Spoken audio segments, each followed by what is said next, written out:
আজকের এই দিনটাকে আমরা সম্মানের সাথে এবং শ্রদ্ধা নিবেদনে দিনটি আমরা পালন করি। 26শে জানুয়ারি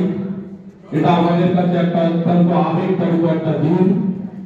কারণ আমরা আজকে সুন্দর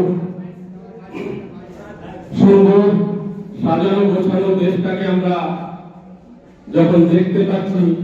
প্রত্যেকের মুখে হাসি দেখতে পাচ্ছি, কিন্তু আমরা যদি লক্ষ্য করি এই হাসি ফোটানোর জন্য যে তারা আমাদের এই সুন্দর দিনটা উপহার দিয়েছে, সেই দিনটা আমাদের মনে হয় আজকের এই সময়ে বেশি করে স্মরণ করার দরকার। কারণ আমাদের দেশ যেভাবে স্বাধীনতা লাভ করেছে, যেভাবে সংবিধান আমাদের প্রতি অর্পণ করা হয়েছে, সেই জায়গায় দাঁড়িয়ে আমাদের প্রত্যেকের অবশ্যই করে যেটা মান্যতা দেওয়া উচিত যে আমাদের স্বাধীনতা সংগ্রামী যারা আমাদের দেশের বিপ্লবীরা, যারা দেশকে